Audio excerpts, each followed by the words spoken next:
Hello everyone, आज की इस वीडियो में हम डिस्कस करेंगे HP police constable written exam 2022 का जो एग्ज़ाम आज 3 जुलाई को हुआ था। आज उसका हम पूरा फुल क्वेश्चन पेपर डिस्कस करेंगे। टोटल 80 क्वेश्चन आपसे पूछे गए थे, तो इस वीडियो में हम सभी 80 क्वेश्चन को डिस्कस करेंगे। तो वीडियो को शुरू करने से पहले अगर आप चैनल पे पहली बार विजिट कर रहे हो तो चैनल को सब्सक्राइब कर दें। तो फ्रेंड्स, पहले प्रश्न में बोला गया कि नीति आयोग द्वारा जारी सतत विकास लक्ष्य भारत सूचकांक 2020-21 में कौन सा राज्य पहले स्थान पर है? तो इस क्वेश्चन का जो करेक्ट आंसर है वो आपका ऑप्शन नंबर डी है, केरल। अगला प्रश्न है, इसमें बोला गया कि निम्नलिखित उच्चारण पर विचार करें। 26 जनवरी 1950 हमें विरोधों के जीवन में प्रवेश करने जा रहे हैं। राजनीति में हमारे पास समानता होगी और सामाजिक एवं आर्थिक जीवन में हमारे पास असमानता होगी। निम्नलिखित में से किसको इस उदाहरण का श्रेय दिया जाता है? तो इस क्वेश्चन का जो करेक्ट आंसर है वो आपका ऑप्शन नंबर बी है, डॉक्टर भीमराव अम्बेडकर। अगला प्रश्न है, इसमें बोला गया कि भारत के राष्ट्रपति के चुनाव के लिए निर्वाचक मंडल में निम्नलिखित में से क्या शामिल है?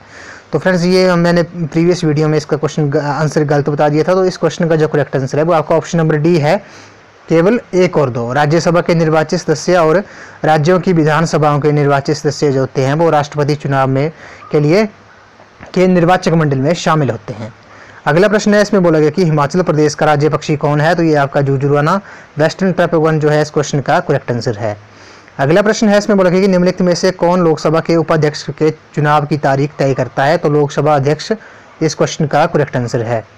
अगला प्रश्न है, हिमाचल प्रदेश में कोल बांध किस नदी पर बना है? तो कोल बांध जो है वो आपका सतलुज नदी पर बना है। ऑप्शन नंबर सी इस क्वेश्चन का करेक्ट आंसर है।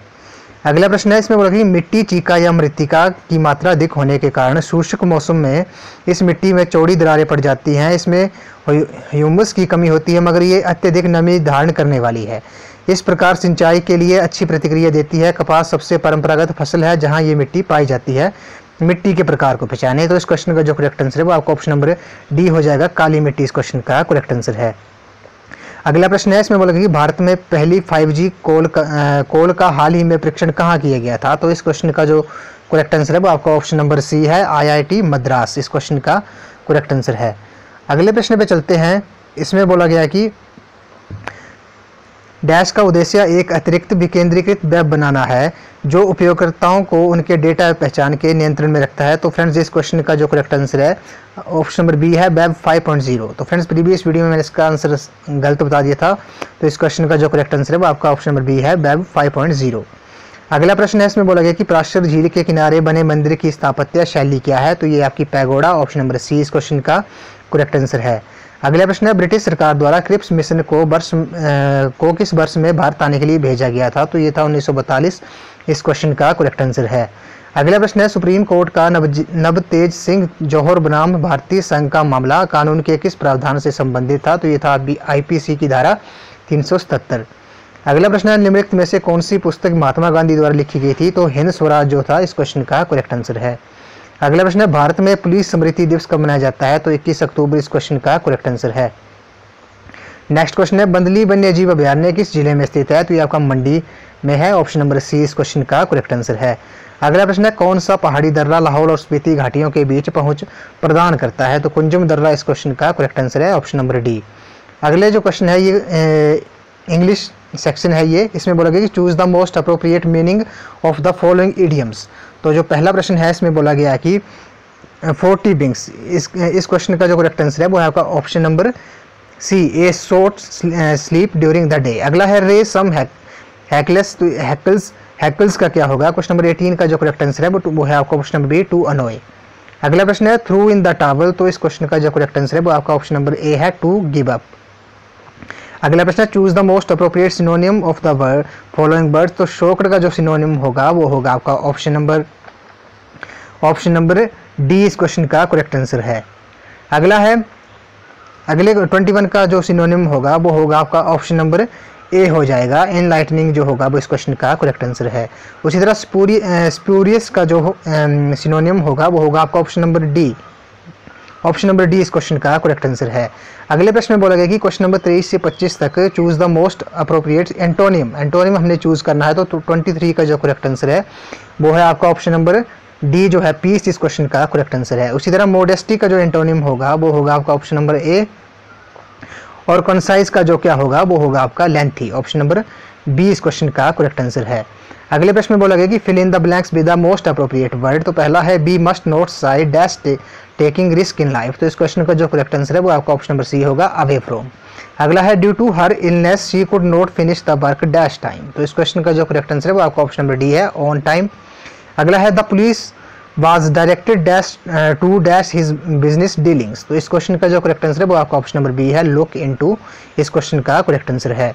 अगला है despite the injuries Neeraj manage dash the gold medal in the tournament. तो क्वेश्चन नंबर 29 का जो करेक्ट आंसर है वो आपका ऑप्शन नंबर ए है, पुल आउट। क्वेश्चन नंबर 30 पे चलते हैं। इसमें बोलेगा कि select the option with which best express the sentence in active passive voice, I remember my sister taking me to the museum. तो इस क्वेश्चन का जो करेक्ट आंसर है वो आपका ऑप्शन नंबर बी है, I remember being taken to the museum we my sister, by my sister.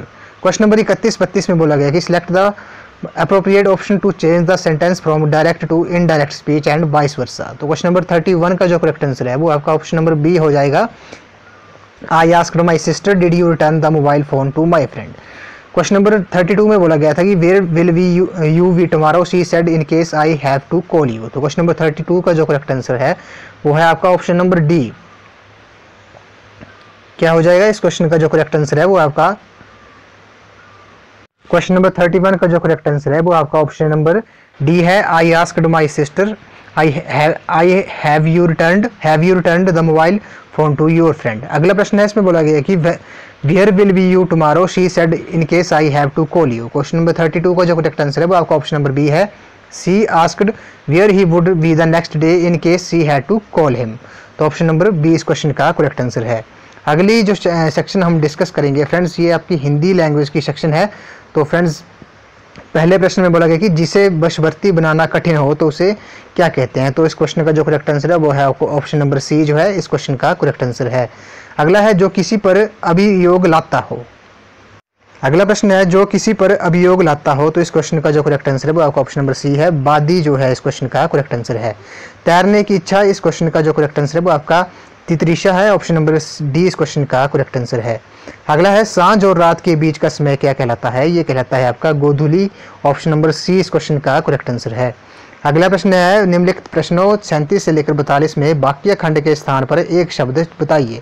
तो जिसका विभाजन ना किया जा सके उसे क्या कहते हैं, उसे अविभाज्य कहते हैं, ऑप्शन नंबर बी इस क्वेश्चन का करेक्ट आंसर है। अगला प्रश्न है जहां पहुंचना कठिन हो वो दुर्गम कहलाता है, ऑप्शन नंबर ए इस क्वेश्चन का करेक्ट आंसर है। नेक्स्ट क्वेश्चन है, इसमें बोला गया कि विनय पूर्वक किया गया हट है। तो क्वेश्चन नंबर 39 का जो करेक्ट आंसर है वो है आपका ऑप्शन नंबर ए जो है अनुरोध इस क्वेश्चन का करेक्ट आंसर है। अगला प्रश्न है, इसमें बोला गया मन को लुभाने वाली वस्तु। तो मन को लुभाने वाली वस्तु होती है को क्या कहते हैं, इसे कहते हैं मनोहर, ऑप्शन नंबर डी इस क्वेश्चन का करेक्ट आंसर है। अगला है जिसका अनुभव किया गया हो। तो जिसका अनुभव किया गया हो उसे अनुभूत कहते हैं, ऑप्शन नंबर ए इस क्वेश्चन का करेक्ट आंसर है। अगला है 3 माह में एक बार होने वाला तो उसे त्रैमासिक कहते हैं, ऑप्शन नंबर बी इस क्वेश्चन का करेक्ट आंसर है। अगला है भाषा का प्रयोग 2 रूपों में किया जा सकता है, एक तो सामान्य जिससे लोक में डैश होता है तथा दूसरा साहित्य रचना के लिए जिसमें प्राय डैश भाषा का प्रयोग किया जाता है। तो इस क्वेश्चन का जो करेक्ट आंसर है वो आपका ऑप्शन नंबर सी है, व्यवहार और अलंकारिक। अगला है चादर के बाहर पैर पसारना मुहावरे का अर्थ क्या होता है। तो इस क्वेश्चन का जो करेक्ट आंसर है वो आपका ऑप्शन नंबर सी है, क्षमता से अधिक व्यय करना। अगला प्रश्न है इंटरनेट विज्ञान और प्रौद्योगिकी की श्रेष्ठतम सौगातों में से एक है, लेकिन डैश ये है कि जैसे जैसे इंटरनेट हमारे जीवन को सुगम व गतिशील बना रहा है वैसे वैसे इससे जुड़े खतरों की डैश भी बढ़ती जा रही है। तो इस क्वेश्चन का जो करेक्ट आंसर है वो है आपका ऑप्शन नंबर सी, विडंबना और आशंका इस क्वेश्चन का करेक्ट आंसर है। अगला प्रश्न है आकाश से बातें करना मुहावरे का अर्थ क्या होता है, ये होता है आपका बहुत ऊंचा होना, ऑप्शन नंबर बी इस क्वेश्चन का करेक्ट आंसर है। अगला प्रश्न है निम्नलिखित शब्दों में से कौन सा कांति का पर्यायवाची नहीं है। तो इस क्वेश्चन का जो करेक्ट आंसर है वो आपका ऑप्शन नंबर सी है, समृद्धि इस क्वेश्चन का करेक्ट आंसर है। अगला है निम्नलिखित में से कौन सा अग्नि का पर्यायवाची शब्द नहीं है। तो जलज जो है वो आपका अग्नि का पर्यायवाची शब्द नहीं है, ऑप्शन डी इस क्वेश्चन का करेक्ट आंसर है। अगले जो प्रश्न है फ्रेंड्स ये मैथमेटिक्स के हैं। तो पहला प्रश्न है 400 से 900 तक पूर्णांक लिखते समय अंक 6 कितनी बार आता है। तो इस क्वेश्चन का जो करेक्ट आंसर है वो आपका ऑप्शन नंबर डी है, 200 बार आता है। अगला प्रश्न है इसमें बोला गया कि एक प्रतियोगी परीक्षा में पुरुष और महिला उम्मीदवारों ने भाग लिया। आवेदन करने वाले उम्मीदवारों में 60% महिलाएं हैं। 18% उम्मीदवारों ने परीक्षा उत्तीर्ण की है। उत्तीर्ण होने वाले उम्मीदवारों में 22.22% पुरुष हैं। कितने प्रतिशत महिला उम्मीदवारों ने परीक्षा उत्तीर्ण नहीं की है? तो फ्रेंड्स इस क्वेश्चन का जो करेक्ट आंसर है वो I think option number A होगा, क्योंकि इसकी जो परसेंटेज आ रही थी वो 76 के अराउंड आ रही थी। तो देखते हैं इस क्वेश्चन का करेक्ट आंसर क्या होता है। अगर आपने सोल्व कर लिया तो कमेंट सेक्शन में जरूर बताएं कि इस क्वेश्चन का करेक्ट आंसर क्या होगा। नेक्स्ट क्वेश्चन है, इसमें बोला कि रमेश परिवार के लिए हर महीने 20 किलो गेहूं खरीदता है। गेहूं की कीमत 14 रुपये प्रति किलो से बढ़ाकर 16 रुपये प्रति किलो कर दी गई। यदि रमेश गेहूं पर अपना खर्चा नहीं बढ़ाना चाहता है तो मूल्य वृद्धि के बाद उसे कितनी मात्रा में गेहूं खरीदना चाहिए? तो इस क्वेश्चन का जो करेक्ट आंसर है वो आपका ऑप्शन नंबर सी है, 17.5 किलोग्राम। अगला प्रश्न है, 150 मीटर की लंबाई वाली एक ट्रेन 90 किलोमीटर प्रति घंटे की गति से यात्रा करते हुए 250 मीटर लंबाई की सुरंग को पार कर सकती है, तो कितने सेकंड में? ये है ऑप्शन नंबर सी, 16 सेकंड में। अगला प्रश्न है, 24 मीटर लंबे, 16 मीटर चौड़े और 18 मीटर ऊंचे कमरे में रखे जा सकने वाले सबसे लंबे खंभे की लंबाई क्या होगी? तो इस क्वेश्चन का जो करेक्ट आंसर है वो आपका ऑप्शन नंबर सी है, 34 मीटर इस क्वेश्चन का करेक्ट आंसर है। अगला प्रश्न है, इसमें बोला गया कि दो गोलाकार गेंदों का सतही क्षेत्रफल 4:9 के अनुपात में है। बड़ी गेंद की त्रिज्या अर्धव्यास ज्ञात कीजिए यदि छोटी की त्रिज्या जो है वो आपकी 4 सेंटीमीटर है। तो इस क्वेश्चन का जो करेक्ट आंसर है वो आपका ऑप्शन नंबर सी है, 6 सेंटीमीटर। अगला प्रश्न है, एक मछली टैंक घनाभ के आकार का है। श्याम जो अधिक मछलियां रखने के लिए टैंक का आयतन बढ़ाना चाहता है। टैंक की लंबाई, चौड़ाई और गहराई क्रमशः 10%, 15% और 20% की वृद्धि करता है। टैंक के आयतन में कितने प्रतिशत की वृद्धि हुई है? तो इस क्वेश्चन का करेक्ट आंसर है वो आपका ऑप्शन नंबर ए है, 46.2%। अगला प्रश्न है, जेम्स एक कार्य को 50 दिनों में कर सकता है। पीटर उसी कार्य को 40 दिनों में कर सकता है। एक साथ काम करते हुए उन्हें 45% काम पूरा करने में कितना समय लगेगा? तो इस क्वेश्चन का जो करेक्ट आंसर है वो आपका ऑप्शन नंबर डी है, 10 दिन। अगला प्रश्न है, इसमें बोला गया कि साइंस के क्वेश्चन है कि पृथ्वी का वायुमंडल मुख्यतः किसके द्वारा गर्म किया जाता है? The earth atmosphere is mainly heated bye. तो इस क्वेश्चन का जो करेक्ट आंसर है वो आपका ऑप्शन नंबर बी है, लॉन्ग वेव टेरेस्ट्रियल रेडिएशन, लंबी तरंग स्थलीय विकिरण इस क्वेश्चन का करेक्ट आंसर है। अगला प्रश्न है, नग्न बीज वाले लकड़ी के तनों वाले सदाबहार पौधों को किस प्रकार वर्गीकृत किया जा सकता है? तो इस क्वेश्चन का जो करेक्ट आंसर है वो आपका जिम्नोस्पर्म इस क्वेश्चन का करेक्ट आंसर है। अगला प्रश्न है, इसमें बोला गया कि विच of the following organ cells in not found in animal cells। तो निम्नलिखित में से कौन सा कोशिकांग अंगक जंतु कोशिकाओं में नहीं पाया जाता है? तो सेल वॉल जो है वो इस क्वेश्चन का करेक्ट आंसर है। अगला प्रश्न है, that star twinkle in the night because. तो जो तारे होते हैं वो रात में क्यों टिमटिमाते हैं? क्योंकि the refractive index of air in the atmosphere fluctuates. तो ऑप्शन नंबर डी इस क्वेश्चन का करेक्ट आंसर है, क्योंकि वायुमंडल में वायु के अपवर्तनांक में उतार चढ़ाव होता रहता है। ऑप्शन डी इस क्वेश्चन का करेक्ट आंसर है। अगला प्रश्न है, निम्नलिखित में से किसे रसायन का राजा कहा जाता है? Which one of the following is called the king of chemicals. तो सल्फ्यूरिक एसिड जो है वो इस क्वेश्चन का करेक्ट आंसर है, ऑप्शन नंबर सी। अगला है, vinegar is the trade name of. तो सिरके का डैश व्यापारिक नाम है, ये आपका सिरका अम्ल यानी कि acetic acid. Option number D इस क्वेश्चन का करेक्ट आंसर है। अगला प्रश्न है, पौधे में जल का परिवहन डैश द्वारा किया जाता है। तो जाइलम जो है वो इस क्वेश्चन का करेक्ट आंसर है। अगला प्रश्न है, मनुष्य में श्वसन की प्रक्रिया के दौरान गैसों का आदान प्रदान डैश में होता है। During the process of respiration in human beings the exchange of gases take place in. तो इस क्वेश्चन का जो करेक्ट आंसर है वो आपका एल्वियोली है। ऑप्शन नंबर ए इस क्वेश्चन का करेक्ट आंसर है। अगले जो क्वेश्चन है फ्रेंड, ये रीजनिंग के क्वेश्चन है। बोला गया कि what is the value of x in the sequence 40 20 20 30 60 150 x. तो एक्स की वैल्यू क्या आएगी? इस क्वेश्चन का जो करेक्ट आंसर है वो आपका ऑप्शन नंबर, तो एक्स की वैल्यू जो है वो आपकी ऑप्शन नंबर बी है, 450 जो है वो इस क्वेश्चन का करेक्ट आंसर है। अगला प्रश्न है, find the next term in the given series. तो इस दी गई श्रृंखला में अगला पद खोजे। 369 387 351 360 और 342। तो इस क्वेश्चन का जो करेक्ट आंसर है वो आपका ऑप्शन नंबर बी हो जाएगा, 351 इस क्वेश्चन का राइट आंसर है।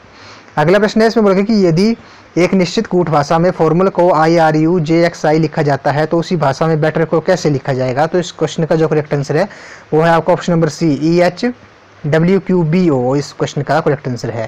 अगला प्रश्न है, क्वेश्चन नंबर 68 से लेकर 70 तक ये पैराग्राफ वाला है। इसके मैं आपको डायरेक्ट आंसर बता देता हूँ, ये आपने पैराग्राफ पढ़ लेना है। इसमें बोला गया कि इनमें से किस कॉलेज में ये तीनों पढ़ते हैं? इन विच ऑफ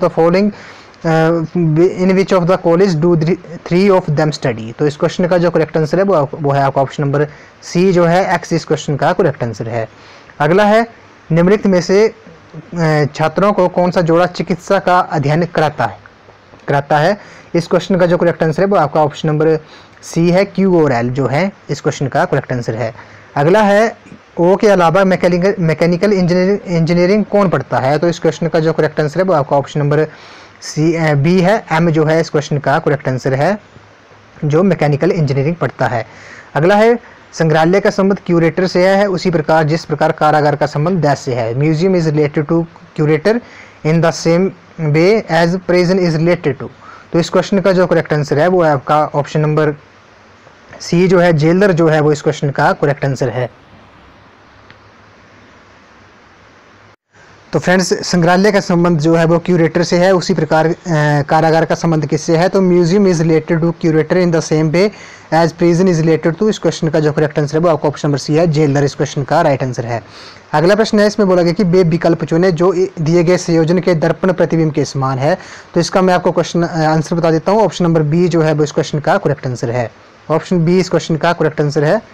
अगला प्रश्न है, इसमें बोला गया कि क्वेश्चन नंबर 73 से लेकर 77 तक जो है ये रीजनिंग के ही क्वेश्चन है। तो इनके मैं फ्रेंड्स आपको डायरेक्ट आंसर बता देता हूँ।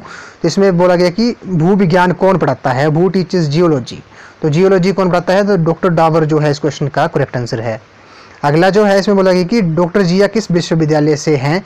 तो इस क्वेश्चन का जो करेक्ट आंसर है वो आपका ऑप्शन नंबर ए है, गुजरात से हैं। उसी तरह वनस्पति विज्ञान कौन पढ़ाता है? भू टीचर्स बॉटनी। तो बॉटनी कौन पढ़ाता है? ये डॉक्टर नटराजन जो है इस क्वेश्चन का करेक्ट आंसर है। अगला प्रश्न है, उस्मानिया विश्वविद्यालय से कौन है? तो इस क्वेश्चन का जो करेक्ट आंसर है वो आपका ऑप्शन नंबर बी है, डॉक्टर डावर जो है वो आपके उस्मानिया विश्वविद्यालय से हैं। अगला प्रश्न इसमें बोला गया कि विच of the following combination is correct. तो निम्नलिखित संयोजनों में से कौन सा सही है? तो इस क्वेश्चन का जो करेक्ट आंसर है वो आपका ऑप्शन नंबर डी है, डॉक्टर नटराजन जो है वो आपके गुजरात विश्वविद्यालय इस क्वेश्चन का करेक्ट आंसर है। अगला प्रश्न है, इसमें बोला गया कि यदि एक निश्चित भाषा में MYSTIFY को NZTUJGZ के रूप में कोडित किया जाता है तो उस भाषा में NEMESIS को कैसे कोडित किया जाएगा? तो क्वेश्चन नंबर 78 का जो करेक्ट आंसर है वो आपका ऑप्शन नंबर बी जो है इस क्वेश्चन का करेक्ट आंसर है। अगला है, इसमें बोला गया कि एक पुरुष की ओर इशारा करते हुए एक महिला ने कहा कि उसकी माँ मेरी माँ की इकलौती बेटी है। महिला का पुरुष से क्या संबंध है? तो इस क्वेश्चन का जो करेक्ट आंसर है वो आपका ऑप्शन नंबर ए है, माता इस क्वेश्चन का करेक्ट आंसर है। इस वीडियो को लास्ट क्वेश्चन है, इसमें बोला गया कि एक पुरुष की ओर इशारा करते हुए एक महिला ने इसमें बोला गया कि यदि m + n का अर्थ n का भाई m है, m% n का अर्थ n का पिता m है और m गुणा n का अर्थ n की बहन है m है, तो निम्नलिखित में से किसका अर्थ c का चाचा है? c का चाचा a है। तो इस क्वेश्चन का जो करेक्ट आंसर है वो है आपका ऑप्शन नंबर डी जो है इस क्वेश्चन का करेक्ट आंसर है। तो फ्रेंड्स, आज की वीडियो में बस इतना ही। आज हमने complete HP police constable written exam का पेपर जो हुआ था, फुल क्वेश्चन पेपर 80 क्वेश्चन हमने डिस्कस किए हैं। तो आपने कमेंट सेक्शन में जरूर बताना है कि आपके कितने मार्क्स बने हैं। तो फ्रेंड्स, आई होप आपको वीडियो पसंद आई होगी। तो वीडियो को लाइक, शेयर एंड सब्सक्राइब कर दें। तो थैंक यू फ्रेंड्स।